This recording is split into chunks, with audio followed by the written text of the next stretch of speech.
Ternyata yang dikonsepkan oleh Pak Presiden ketika beliau berkunjung ke sini, Pak Ferry, oh ternyata sama. Jadi konsepnya di sini ternyata ada pergudangannya, kemudian di sini ada unit macam-macam, kemudian disupport dari pergudangan itu. Ternyata kata beliau ini mirip-mirip Gus seperti konsep yang dikonsepkan oleh Pak Presiden. Jadi tantangan terbesar itu bukan uang, tapi tantangan terbesar itu adalah SDM sebenarnya. Kalau 2025 ini mungkin sampai dengan bulan kemarin sekitar 250-an lah. Alhamdulillah. Jadi sekitar itu alhamdulillah. 250 miliar.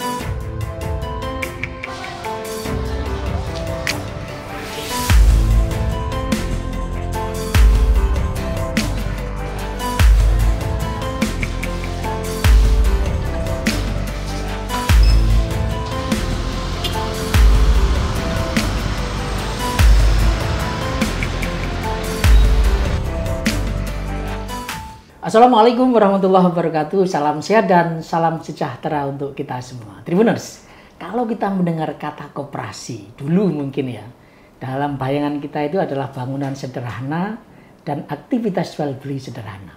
Tapi bayangan itu langsung sirna ketika kita menginjakkan kaki di pusat perekonomian Ponpes Sunan Derajat Lamongan, Jawa Timur yang berbasis koperasi pesantren. Ada bangunan 3 lantai megah dan berbagai macam aktivitas jual beli yang sangat modern tersaji di Ponpes Sunan Derajat. Kita ingin mengetahui apa sih rahasianya sehingga bahkan Ponpes Sunan Derajat ini menjadi role model untuk pembentukan koperasi merah putih di seluruh Indonesia yang diinisiasi oleh Presiden Prabowo Subianto. Untuk itu, saya pemimpin redaksi Tribun Jatim Network, Tri Mulyono, sudah bersama Bapak Kiai Haji Dr. Anas Al-Kifni, SIMSI, Direktur Utama Pusat Perekonomian Ponpes Sunan Derajat Lamongan, Jawa Timur. Assalamualaikum Gus Anas. Waalaikumsalam warahmatullahi wabarakatuh. Terima kasih sudah berkenan menerima kami. Gus Anas, apa sih yang dulu menjadi diferensiasi sampai sekarang tentu gitu ya, sehingga Pusat Perekonomian Sunan Derajat itu bahkan dianggap sebagai role model dari koperasi merah putih di Indonesia? Jadi terima kasih atas waktunya dan kesempatan yang diberikan. Jadi koperasi Pondok Pesantren Sunan Derajat sebenarnya sudah cukup lama berdirinya. Tahun berapa Gus? 1992. Oke. Nah waktu itu koperasi kami itu tidak terkelola dengan baik. Oke. Jadi asal jalan saja. Kemudian pada saat itu adanya keberadaan koperasi itu juga kita sudah punya beberapa perusahaan dalam bentuk PT. Tapi khusus koperasi ini masih mati suri lah. Kemudian di tahun 2018 saya ikut bergabung, kemudian saya mencoba untuk pertama restrukturisasi koperasi. Itu ya, langkah pertama yang dilakukan restrukturisasi. Restrukturisasi yang kita ambil waktu itu di 2018 adalah melakukan perubahan anggaran dasar. Perubahan anggaran dasar itu dimulai dari perubahan pengurus, kemudian restrukturisasi keuangan, SDM, kemudian termasuk sistem tata kelola. Nah ternyata mulai dari situ kita mulai mengembangkan waktu itu pelan-pelan BMT-nya dikembangkan dari Kopontren itu. Kemudian pelan-pelan Toserba ini kemudian didirikan. Jadi kemudian setelah mulai berkembang kita buat holding. Nama holdingnya Pusat Perekonomian Pondok Pesantren Sunan Derajat. Nah sebenarnya ini nama holding. Kalau secara badan hukum kami itu Koperasi Pondok Pesantren Sunan Derajat. Nah Koperasi Pondok Pesantren Sunan Derajat ini punya beberapa unit usaha. Salah satunya termasuk BMT Sunan Derajat, salah satunya unitnya koperasi ini punya PT. Oke. Namanya PT Perekonomian Sunan Derajat. Oke. Nah, di dalam PT ini sahamnya dimiliki oleh Kopontren. Nah, kemudian PT ini yang kemudian bergerak di beberapa bidang, salah satunya yaitu Toserba Sunan Derajat. Kemudian Toserba Sunan Derajat ini mulai berkembang, cabang kita di mana-mana, termasuk terutama di wilayah 4 kabupaten itu. Mana saja Bu, sulit tahu? Yang banyak kita itu Lamongan, Gresik, Bojonegoro, Tuban. Itu yang paling banyak. Nah, sehingga ternyata dengan pengalaman kita di situ, ketika waktu itu Pak Menteri, Pak Ferry berkunjung, waktu itu beliau masih Wamen berkunjung ke sini, kemudian bercerita tentang konsepnya Pak Presiden. Ternyata yang dikonsepkan oleh Pak Presiden ketika beliau berkunjung ke sini, Pak Ferry, oh ternyata sama. Jadi konsepnya di sini ternyata ada pergudangannya, kemudian di sini ada unit macam-macam, kemudian disupport dari pergudangan itu. Ternyata kata beliau ini mirip-mirip Gus seperti konsep yang dikonsepkan oleh Pak Presiden. Sehingga waktu itu karena beliau sudah tahu ke sini, pernah berkunjung, kemudian kami pun karena pada prinsipnya kami juga mendukung program pemerintah, kemudian kami memilih beberapa desa yang menurut kami potensial untuk kita keloningkan konsep yang sudah kita aplikasikan di sini dalam konsep mungkin yang lebih mikro ya di desa. Ternyata hasil kloning kita itu yang di beberapa desa itu juga cocok bagi beliau, terutama bagi kementerian. Ternyata harapan koperasi desa itu seperti ini modelnya gitu. Jadi intinya memang waktu itu Pak Menteri Koperasi itu sudah punya konsep. Kemudian dicocokkanlah ini konsep ini dengan Sunan Derajat gitu ya. Tetapi dalam perjalanannya Gus, apakah memang akhirnya itu banyak konsep yang ada di Sunan Derajat diambil gitu ya, atau ada kombinasi? Coba atau bagaimana? Jadi ketika sudah kita application di lapangan memang ada beberapa penyesuaian. Jadi misalkan harapannya kan memang di Kopdes ini ada beberapa unit-unit yang sesuai dengan harapan Pak Presiden, termasuk ada gerai sembako, termasuk ada klinik, termasuk ada BMT-nya juga, termasuk ada pergudangan. Jadi kita pun ikut dengan konsep itu. Jadi ada penyesuaian memang. Walaupun secara garis besar itu unit-unit itu juga sudah ada di kita. Contoh misalkan di kita klinik ada juga klinik. Misalkan di sini ada apotek, di sini juga ada gitu.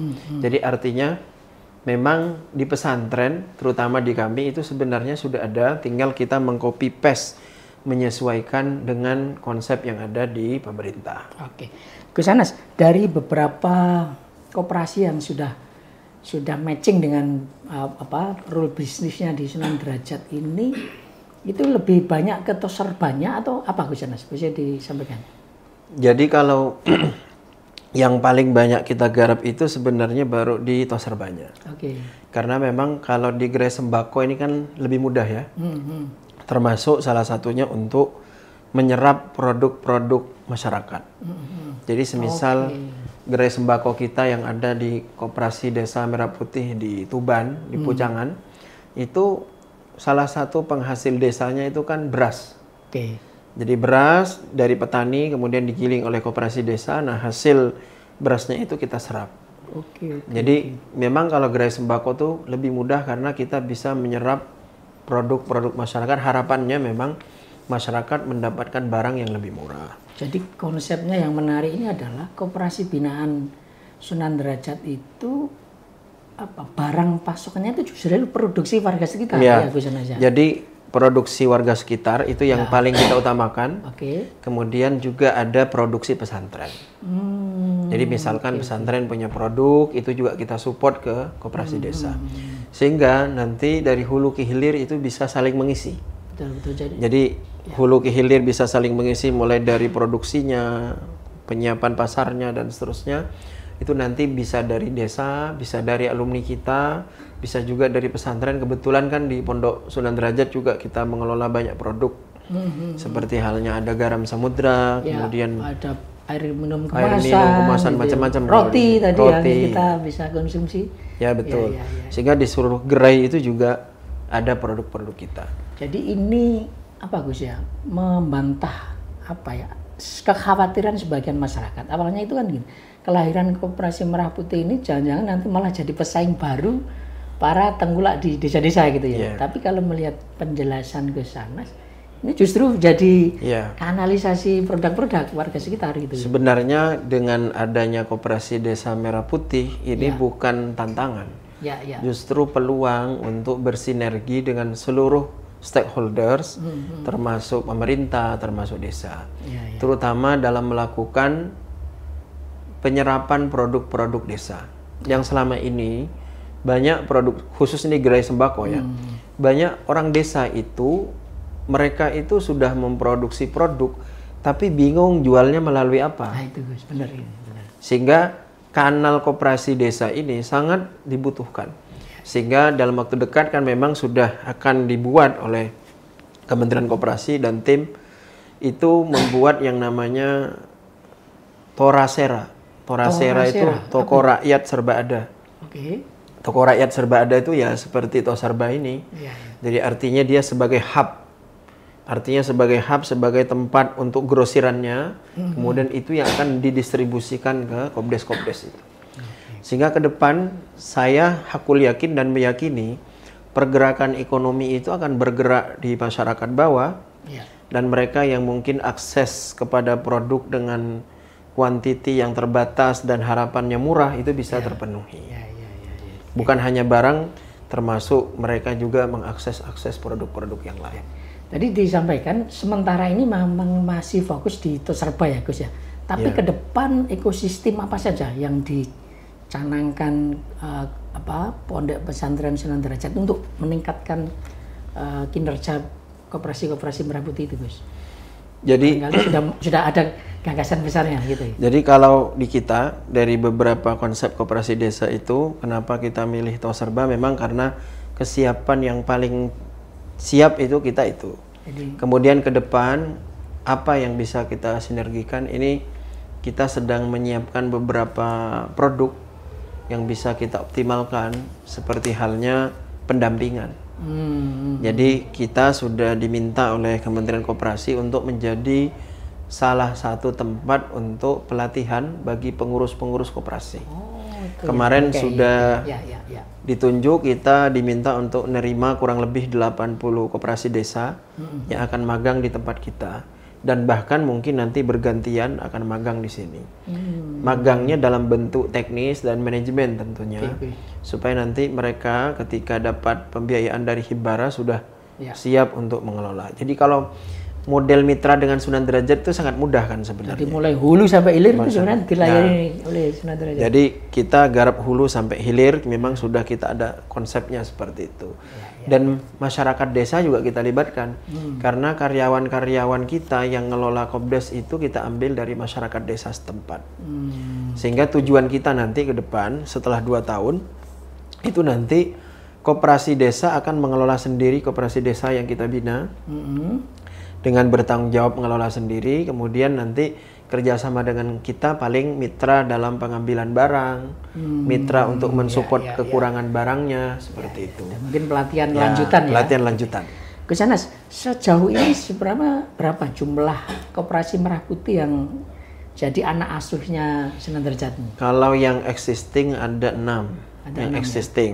Yang itu yang besar-besar. Di mana saja Gus Anas? Itu di wilayah Gresik, Tuban, kemudian Bojonegoro, kemudian Lamongan sendiri ada juga? Lamongan insya Allah kita sedang existing akan membuat nih mulai bulan ini itu sekitar 100 Kopdes. 100 Kopdes di Lamongan saja atau di 4 kabupaten? Itu akan tersebar di beberapa kabupaten tapi yang terbanyak di Lamongan. Di Lamongan. Dan ini konsepnya apakah sama seperti yang 6 itu Koperasi Sunan Derajat sebagai kakak asuhnya gitu? Jadi konsepnya hampir sama dengan yang sudah, tapi ini agak berbeda sedikit karena yang kita kembangkan itu model kecil, tidak terlalu besar, tapi dia khusus menjual barang-barang grosir. Jadi dus-dusan. Gitu ya. Jadi barangkali teman-teman masyarakat Lamongan dan sekitarnya ingin tahu konsep lebih jelas Kopdes-Kopdes yang kecil-kecil ini nanti. Ada 100 Kopdes itu nanti khusus menjual sekitar 200 item. Dan 200 item itu hanya fokus kebutuhan pokok. Oke. Tapi yang kita jual itu hanya dus-dusan. Jadi kelas grosir ya. Grosir, harapannya memang kemunculan ini nanti bisa bersinergi dengan pedagang-pedagang masyarakat sekitar, Ya. bisa belanja di toko Koperasi Desa Merah Putih. Jadi bukan pesaing mereka ya, Bukan. gitu ya. Gitu. Dan ini nanti cara untuk bisa bergabung ini seperti apa, Gus Anas? Kalau di kita sih sederhana, biasanya Ya. teman-teman desa yang ingin bermitra itu datang ke kita, kemudian menyampaikan kesiapannya, kemudian tim kita nanti akan riset, survei, visibility study, kalau nanti masuk, nanti kita akan eksekusi. Dan itu brandnya tetap Koperasi Merah Putih atau apa? Gus? Koperasi Merah Putih. Koperasi Merah Putih binaan Pondok Pesantren Sunan Derajat. Ya. Gitu. Karena memang itu unitnya dari koperasinya. Ya, ya. Gus, dari sekian mungkin sudah setahun lebih ya mendampingi sejumlah Koperasi Merah Putih di berbagai wilayah. Sebenarnya tantangan terbesarnya agar Koperasi Merah Putih ini berjalan dengan baik itu apa sih, Gus? Jadi tantangan terbesar itu sebenarnya bukan uang. Tantangan Jadi bukan terbesar modal sebetulnya. bukan modal, Ya, tapi kan tantangan banyak koperasi kemarin mengeluhkan kita nggak punya uang, Ya. susah untuk ngajukan ke bank gitu. Jadi tantangan terbesar itu bukan uang. Ya. Karena uang itu gampang nyarinya sebenarnya. Oke. Sekalipun pemerintah tidak menyediakan, Ya. insya Allah masih bisa cara dapat uang itu. Oke. Tapi tantangan terbesar itu adalah SDM sebenarnya. Oke, betul. SDM yang profesional bisa ngelola koperasi desa ini dengan baik. Oke, oke. Kenapa kemudian akhirnya pemerintah membuat program untuk pemagangan itu? Oke, oke. Kenapa akhirnya kemudian pemerintah membuat pendamping koperasi desa? Ya, ya. Jadi munculnya pendamping koperasi desa, munculnya program pemagangan karena memang pemerintah menyadari bahwa kelemahan nanti dari koperasi desa ini adalah SDM. Ya, ya, ya. Jadi SDM, kalau SDM-nya sudah mampu, insya Allah bisa mengelola itu dengan baik. Kenapa saya mengatakan tadi koperasi walaupun tidak dapat pinjaman itu bisa hidup kalau SDM-nya hidup? Ya, ya. Karena sebenarnya koperasi itu dari simpanan pokok, simpanan wajib, simpanan sukarela, kalau dia mandiri, dari 3 bentuk simpanan ini saja, dia sebenarnya sudah bisa bergerak. Tanpa harus menunggu pembiayaan. Misalkan simpanan pokoknya ditentukan per orang misalkan 500.000. Misalkan simpanan wajibnya berapa, misalkan 100.000 per bulan. Dari sejumlah masyarakat desa yang sebegitu banyak. Harusnya nggak masalah ya memang. Harusnya tidak ada masalah dari sisi permodalan. Nah, Karena kalau koperasi itu dijalankan sebagaimana ada ADART koperasi, maka dia seharusnya sudah punya permodalan yang cukup untuk mengembangkan koperasi itu menjadi satu lembaga yang sesuai dengan ADART koperasi. betul betul. Dan kalaupun nanti ada suntikan dana itu sebenarnya hanya untuk mengembangkan Ya, usaha betul. gitu ya. Gus. Sedangkan ketika ada suntikan tambahan, justru pemerintah itu sudah sangat baik. Ya, ya. Sudah disuruh bikin koperasinya, bahkan legalitasnya juga dibiayai oleh pemerintah daerah ya. Ya, ya. Ada beberapa pemerintah daerah kan yang membiayai legalitas koperasinya itu. Nah, Kemudian pemerintah memberikan alokasi untuk pembiayaan ke Himbara. ya, Ada juga yang ke LPDB. Itu sebenarnya sudah sangat luar biasa. ya, ya. Dan Gus Anas yakin bahwa program ini akan berjalan. Aku yakin insya Allah jalan. Selama tadi. Ada SDM-nya tadi SDM, sebenarnya ya, ya. masalah manajemen SDM itu Ya. yang jadi. SDM ini menjadi tantangan tersendiri. Tapi kalau nanti masif dilakukan pemagangan dan teman-teman yang magang itu memang orang-orang operasional Ya, ya. yang bisa memang nanti langsung action di lapangan untuk mengelola koperasi desa, saya yakin ini bisa bergerak, bahkan ini bisa menjadi jantungnya seluruh program. Ya, ya, ya. Karena nanti ke depan ketika koperasi desa ini jalan, itu bisa mensupport program MBG, Makan bisa bergizi mensupport gratis, sekolah sekolah rakyat, rakyat, dan gitu seterusnya. Karena ini kan yang menyediakan kebutuhan-kebutuhan pokok. Bahkan produk yang dihasilkan masyarakat yang selama ini kesulitan dapat pasar, itu bisa dapat market Keren-keren. yang Ya. bagus.